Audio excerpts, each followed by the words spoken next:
नमस्कार साथियों, मैं मनीष भारती संस्कृति पीसीएस प्लेटफॉर्म पर आप सभी का स्वागत करता हूं। साथियों, बिहार का बजट जारी किया जा चुका है। बिहार विधानसभा में बिहार का ये बजट बेहद महत्वपूर्ण होने वाला है। इस बजट को बहुत विस्तार से हम लोग एनालिसिस करने वाले हैं। आप लोग एक काम कीजिए, जो लोग भी बीपीएससी का प्रिपरेशन कर रहे हैं, 72वीं प्रीलिम्स देने वाले हैं या अभी मेंस देने वाले हैं या अभी जिनका इंटरव्यू चल रहा है, सभी लोग क्या करेंगे कि कॉपी और कलम निकाल के बैठ जाइए। कुछ चीज़ें आज लिखाता चलूँगा, लिखते चलना है, क्योंकि आपको फैक्ट नोट करना पड़ेगा। ये पूरा एक लेक्चर ले लीजिए आप। 15 से 20 मिनट में मैं कोशिश करूंगा कि पूरा बजट खत्म कर दूं। वैसे भी आप जानते हैं कि वित्त मंत्री महोदय जो बजट की भाषण दिए हैं वो भी केवल 11-12 मिनट का है, तो जाहिर सी बात है एक्सप्लेन करने में मैं भी अधिक समय नहीं लूंगा। हालांकि थोड़ी सी बात हमें करना पड़ेगा, क्योंकि बिटवीन द लाइन हम लोग को स्टडी करना पड़ता है, चीज़ें समझनी पड़ती है, तो वह आएंगे। लेकिन इस बार का बिहार का बजट काफ़ी ऐतिहासिक है। बिहार के बजट का आकार भी बढ़ा है, काफ़ी कुछ चीज़ें देखने को मिलेगा। तो इसमें बहुत विस्तार से मैं चीज़ें आपके लिए लेके आया हूँ। प्रत्येक सेक्टर में क्या क्या काम हुआ है, इसलिए मैंने कहा कि महिलाओं के लिए क्या है, युवाओं के लिए क्या है, किसानों के लिए क्या है, खेती, शिक्षा, उच्च शिक्षा, कहाँ पर कितना बजट दिया गया है, ये सब हम देख लेंगे। और बिहार में जो प्रश्न पूछा जाता है ना, जो प्रश्न पूछा जाता है, अगर देखेंगे तो वह आंकड़े पूछे जाते हैं बिहार बजट से। बिहार स्पेशल के 30 क्वेश्चन प्रीलिम्स में रहता है, उसमें एक तो बजट से क्वेश्चन रहता है, तो ये ध्यान रखना है। इसीलिए मैंने कहा कि नोट करते चलिए। अब चलिए यहाँ पर कुछ बातें सबसे पहले देखते हैं क्या कुछ हुआ है, उसके बाद विस्तार से चीजों पर देखेंगे। नीतीश सरकार ने 2026-27 का बजट पेश कर दिया है। सरकार ने 3,47,589 करोड़ का बजट पेश किया है। अब जाहिर सी बात है, ये जो पिछले साल का बजट है उससे आकार थोड़ा सा इसका बड़ा देखने को मिलेगा। सबसे कुछ महत्वपूर्ण बातें हैं कि कहा गया है कि बिहार में 5 नए एक्सप्रेस वे बनेंगे। अब निश्चित तौर पर यह पूरे बिहार की तस्वीर बदलने वाली है। इसके अलावा कहा गया बिहार में जितने भी सिंगल लेन वाली सड़कें हैं सभी को डबल कर दिया जाएगा पूरे राज्य में।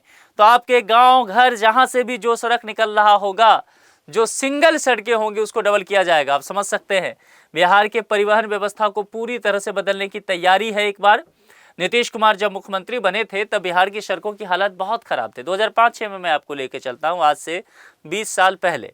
और नीतीश कुमार ने काफ़ी मेहनत करने के बाद जो है बिहार की सड़कों की स्थिति बहुत बेहतर कर दिया। आज विभिन्न राज्यों की अपेक्षा देखेंगे तो बिहार की सड़कें अच्छी मानी जाती है ना। लेकिन अब जो इस बार निर्णय लिया गया है ये आमूलचूल परिवर्तन करेगा बिहार के परिवहन व्यवस्था में। और परिवहन व्यवस्था बदलने का तात्पर्य है कि बिहार में तमाम तरह के अवसर भी निकलने शुरू हो जाएंगे। इसके अलावा भी डिटेल से आऊँगा मैं इन सब चीज़ों में, थोड़ा सा हिंट दे रहा हूँ। इसके अलावा बिहार सरकार ने बिहार में किसान सम्मान निधि योजना की राशि भी 1.5 गुना कर दी है, उस पर भी आएंगे, चर्चा करेंगे। सरकार ने जननायक कर्पूरी ठाकुर किसान सम्मान निधि योजना की शुरुआत की है। कौन सी योजना? जननायक कर्पूरी ठाकुर किसान सम्मान निधि योजना, नोट कर लीजिए। ये योजना आपके लिए इंपॉर्टेंट होने वाला है। इसके तहत किसानों को हर साल 3,000 रुपये मिलेंगे। तो ये फैक्ट जो है यहाँ से पॉइंट रखिए। यह राशि पीएम किसान सम्मान निधि की मौजूदा राशि के साथ ही डीबीटी के माध्यम से किसानों के खाता में क्या किया जाएगा? सीधे ट्रांसफर किया जाएगा। जो लोग भी प्रीलिम्स देंगे, मेंस देंगे, अभी इंटरव्यू देंगे, सबके लिए ये महत्वपूर्ण है। ठीक है, इस पॉइंट को ध्यान रखिएगा। जो वित्त मंत्री हैं बिहार सरकार के अभी, विजेंद्र यादव, उन्होंने जो कुछ पढ़ा है बजट भाषण में, छोटा सा बजट भाषण है 10-12 मिनट का, उसमें जो मुख्य बातें कही है उसमें कहा उन्होंने कि पिछले कुछ सालों में बजट का आकार, यानी कि बिहार सरकार के बजट का आकार बढ़ा है। ध्यान दीजिए, इस बार एक प्रश्न बजट में रह सकता है, आपसे पूछा जा सकता है कि इस बार का जो बिहार सरकार का बजट रहा है उस बजट का नाम क्या दिया गया है? यह दिया गया बजट के अंत में उन्होंने चर्चा करते हुए कहा था, ज्ञान, ईमान, विज्ञान, अरमान और सम्मान। ये ध्यान रखिएगा, ये इंपॉर्टेंट है। ये बजट का एक तरह से कह सकते हैं मोटो है, टाइटल है, हेडिंग है। ठीक है, ज्ञान क्या है? ज्ञान यानी कि नॉलेज बेस्ड इकोनॉमी। ईमान यानी कि पारदर्शी, सरकार जो है गुड गवर्नेंस पर ध्यान दे रही है। विज्ञान यानी कि साइंस और टेक्नोलॉजी। अरमान यानी कि किस तरह से हमारी महत्वाकांक्षा क्या है, हम भविष्य में क्या करना चाह रहे हैं, इनोवेशन, R&D, इसको लेकर के। और सम्मान यानी कि रोजगार के माध्यम से महिलाओं को सम्मान दे करके, दिव्यांगों को सम्मान दे करके, जो बच्चियां पढ़ने वाले स्कूल में, इन सबको। तो कुल मिलाकर के ये सारे काम किए जाएंगे और इसके माध्यम से बिहार को विकसित राज्य बनाने के प्रयास है। सबका सम्मान और जीवन आसान, इसकी दिशा में सरकार काम कर रही है। तो ये पॉइंट ध्यान रखना है और ये लाइन भी ध्यान रखना है। 2025-26 में बिहार की आर्थिक वृद्धि जो है वह कहा गया है कि 14.9% के दर से बढ़ने का अनुमान है। ठीक है। विजेंद्र यादव जो वित्त मंत्री है 12 मिनट में ये बजट भाषण खत्म करते हैं। हालांकि ऐसे प्रश्न नहीं आएंगे कि 12 मिनट में खत्म किए, 13 मिनट में खत्म किए, लेकिन जान जरूर लीजिएगा चूंकि 12 मिनट में चूंकि खत्म किया है, बेहद कम समय में, बहुत चर्चा में रहा है मीडिया में, तो क्या पता बीपीएससी में ऐसे प्रश्न आते रहे हैं तो पूछ दे तो फिर कंफ्यूजन में नहीं रहना है, ठीक है। अब बजट की 3 बड़ी घोषणाएं, चलिए यहां से कुछ चीजें जो बता दिया वो आपने देख लिया, ये स्लाइड की चीजें नोट कर लिया। बजट का आकार आपसे पूछा जा सकता है, ये आपने देख लिया। यहाँ पर हेडिंग बजट का क्या है, विकास दर कितना रहने वाला है, ये बता दिया। अब यहाँ से कुछ महत्वपूर्ण बातें हैं उसको नोट करते चलिए, ठीक है। मैं वैसे साइड भी हो जाऊंगा, स्क्रीनशॉट लेना है तो वो भी आप ले सकते हैं। बजट की 3 घोषणाएं, 5 नए एक्सप्रेस वे बनाए जाएंगे, सभी सिंगल लेन सड़कें जो है वो डबल की जाएंगी और प्रगति यात्रा के दौरान की गई घोषणा को पूरा किया जाएगा। आप जान रहे हैं ना, नीतीश कुमार बिहार के मुख्यमंत्री विभिन्न जिला में अभी प्रगति यात्रा कर रहे हैं और जहां जहां जा रहे हैं बहुत बड़ी सौगात सभी डिस्ट्रिक्ट को दे रहे हैं। तो जो जो घोषणाएं की गई है उसको प्राथमिकता में रखा जाएगा। बजट में यह कहा गया है कि उन तमाम घोषणाओं को पूरा भी किया जाएगा। अब तक का सबसे बड़ा बजट, एक पॉइंट है यहां पर, 3.47 लाख करोड़ रुपए का बजट पेश किया गया है, जो पिछले साल की तुलना में करीब 30,000 करोड़ रुपया ज्यादा है। तो ये पॉइंट थोड़ा सा ध्यान रखिएगा और साथ ही ये भी ध्यान रखिएगा कि तुलनात्मक दृष्टिकोण से कितना बजट का आकार बढ़ा है, वह कितना है, 30,000 करोड़।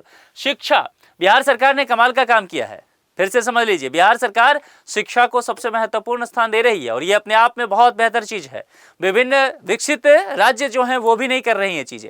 बिहार सरकार जो है स्कूल और उच्च शिक्षा के लिए 68,216 करोड़ के सभी विभागों पर सबसे अधिक बजट दिया है। शिक्षा को ध्यान रखना है, शिक्षकों की भारी वैकेंसी आने वाली है बिहार में, इन सब चीजों के लिए बेहतर चीजें होगा। दूसरी बात, ये 68,216 करोड़ दिया गया है, ये आंकड़ा ध्यान रखना है।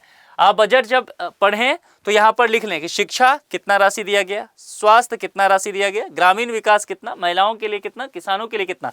एक साथ आपके पास पॉइंट होने चाहिए ये, क्योंकि बीपीएससी में ये ऐसे ही पूछा जाता है, आंकड़े दे दिए जाएंगे 68,216 कि 68,220, 68,250, 68,300 करोड़, ऐसे एकदम नजदीक नजदीक डेटा दे के आंकड़े दिया जाता है बजट का। तो कंफ्यूज नहीं होना है, नहीं तो आपके लिए बहुत बड़ा चैलेंज होगा। अभी से बताते चल रहा हूं, तो ये नोट कर लीजिए।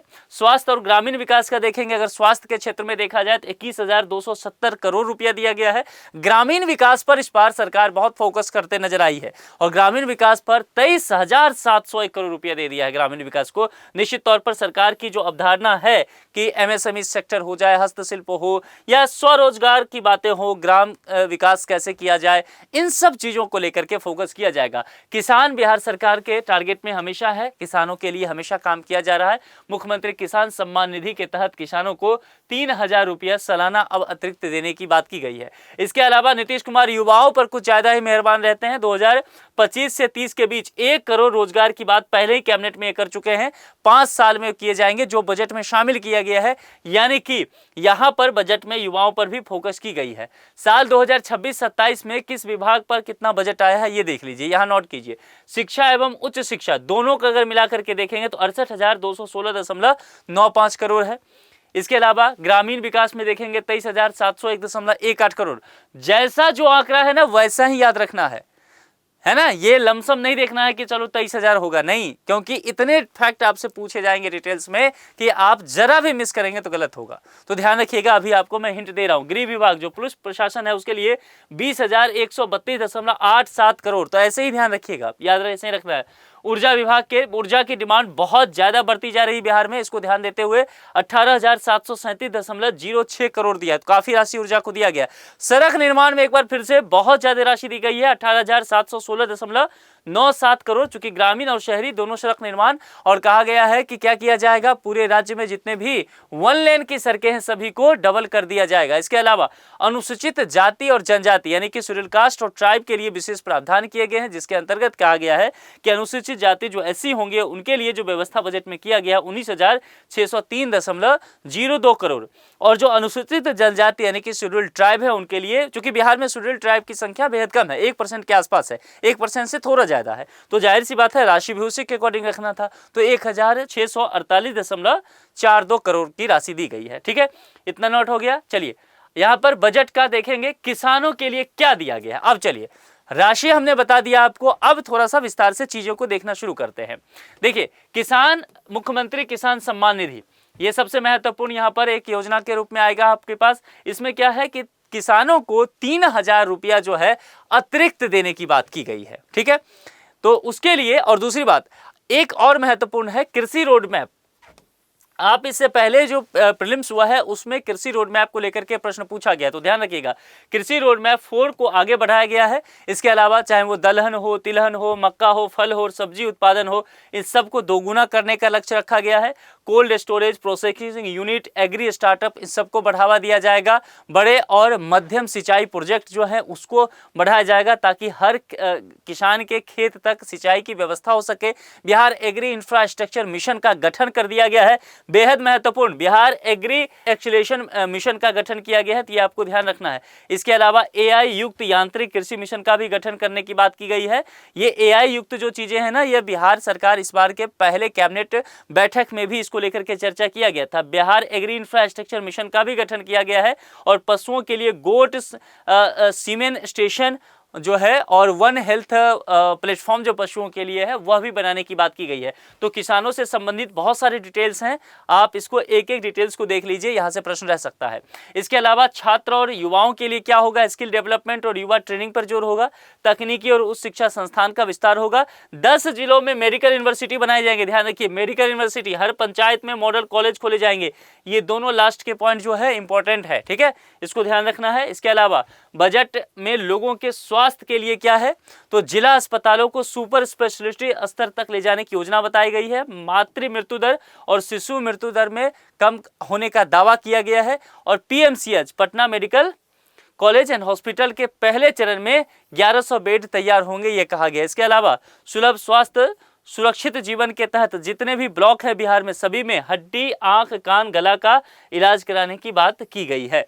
तो स्वास्थ्य व्यवस्था पर जोर दिया गया है बिहार सरकार का। महिलाओं के लिए क्या है, हम सभी जानते हैं कि तकरीबन 1.5 करोड़ महिलाएं जो है बिहार में वो जीविका से जुड़ी हुई हैं, यानी कि सेल्फ हेल्प ग्रुप से। तो तकरीबन 1.5 करोड़ महिलाओं से अधिक महिलाओं को स्वयं सहायता समूह से जोड़ा गया है, जो जीविका दीदी भी हैं। महिलाओं को 10,000 की सहायता राशि पहले ही दी जा चुकी है। चुनाव से पहले आपने ध्यान दिया होगा 75 लाख को दिया गया था। उसके बाद कहा गया कि अगर इनका वेबसाइट ठीक चलता है तो 2 लाख रुपया अतिरिक्त जो है राशि दिया जाएगा। और जीविका मॉडल को रोजगार का मुख्य आधार बनाया गया है। तो जीविका दीदी वाला जो योजना है ना, उसको ठीक से पढ़ लीजिए, ये फिर से चर्चा में है। बजट में इंफ्रास्ट्रक्चर पर जोर काफी दिया गया है। बिहार को विकसित राज्य बनाने के लिए जरूरी बताया गया है। सौर ऊर्जा और नवीकरण, चूंकि कार्बन इमिशन हम नहीं चाहते हैं, तो इस बात को लेकर के हरित ऊर्जा पर चर्चा किया गया है। कहा गया जितने भी सिंगल लेन सड़कें हैं सभी को डबल किया जाएगा, जिसकी चर्चा हमने पहले कहा। शहर में रहने वाले गरीब परिवारों को सस्ते आवास देने की भी योजना कही गई है। और शहर में पिंक टॉयलेट बनाए जाएंगे बच्चियों के लिए, लड़कियों के लिए। 5 लाख परिवार को टॉयलेट देने की भी बात की गई। और पटना मेट्रो का एक्सटेंशन किया जाएगा, क्योंकि पटना मेट्रो की शुरुआत तो कर दी गई लेकिन उसका एक्सटेंशन का काम बाकी है। इसके अलावा टैक्स को लेकर के सरकार ने कहा कि सरकार को टैक्स से 65,800 करोड़ रुपए की क्या हुई है, आमदनी हुई है। तो ये आंकड़ा ध्यान रखना चाहिए आपको। बिहार को टैक्स से 65,800 करोड़ रुपए की प्राप्ति का अनुमान है। इसमें वाणिज्य कर से अगर देखा जाए तो वह 50,000 करोड़ है। स्टाम्प एवं निबंधन शुल्क से 10,000 करोड़ है। सड़क कर से 5,000 करोड़ और भू राजस्व मद से 800 करोड़ रुपए का जो है वो आकलन किया गया है। राजकोषीय घाटा बेहद महत्वपूर्ण, इसको नोट कर लीजिए अलग से। राजकोषीय फिजिकल डेफिसिट को लेकर के चर्चा किया गया है कि 4.16% है। और चालू वित्तीय वर्ष में राजकोषीय घाटा लगभग 39,400 करोड़ रुपए का अनुमान लगाया गया है। तो ये भी कितना प्रतिशत है और आंकड़े क्या है, ये आपके लिए बेहद महत्वपूर्ण है। तो कुल मिलाकर के अगर देखेंगे आज जितने टॉपिक पर हमने चर्चा किया है, एक एक आपको ध्यान में रहना चाहिए, क्योंकि यहाँ से प्रश्न बनने की काफी संभावना है। केवल 12 मिनट का छोटा सा बजट रहा, उसमें बहुत सारी चीजों को लेकर के बातें कही गई। जितनी मुख्य बातें हैं बजट के भाषण से, मैं पूरा भाषण देख रहा था, मैंने वो सारे चीजें जो है कंक्लूजन करके आपके सामने रख दिया है। यहां से प्रश्न रहने की पूरे चांस है, इतना कर लेंगे आपका काम बन जाएगा, ठीक है। अब चलिए अंत में एक सूचना आपके लिए, संस्कृति IAS स्प्रिंग सेल आपको दे रही है, जिसकी वैलिडिटी 6 फरवरी 2026 तक रहने वाली है। ऑफलाइन क्लासरूम के कोर्सेज लेंगे तो 20% ऑफ, और ऑनलाइन लाइव कोर्सेज पर ओवरऑल आपको 85% का ऑफ देखने को मिलेगा। दिल्ली और प्रयागराज दोनों ही ब्रांच पर यह सुविधा उपलब्ध रहेगा। कॉन्टैक्ट नंबर और संस्कृति IAS का ऑफिशियल वेबसाइट दिया गया है, इस पर विजिट करके अधिक जानकारी आप ले सकते हैं और फिर अपने मनचाहे कोर्स में नामांकन भी करा सकते हैं। साथियों फिर से एक बार बता देता हूं, बिहार का कोई भी एग्जाम हो, कोई भी एग्जाम, बिहार बजट हमेशा ही पूछा जाता है और आंकड़े बहुत करीब के पूछे जाते हैं। इसलिए जितना भी डेटा मैंने बताया है और जितनी चीज़ें मैंने समझाई है उसको अच्छे से नोट कर लीजिए, प्रश्न यहाँ से रहेगा। आज के लिए इतना ही। जुड़ने के लिए आप सभी का बहुत बहुत शुक्रिया। आपको क्या लगता है किस मद में और पैसा दिया जाना चाहिए था? आप बिहार सरकार के बजट से कितना खुश हैं या कितना नाराज हैं? अपनी बात तर्क के साथ रख सकते हैं। Thank you so much.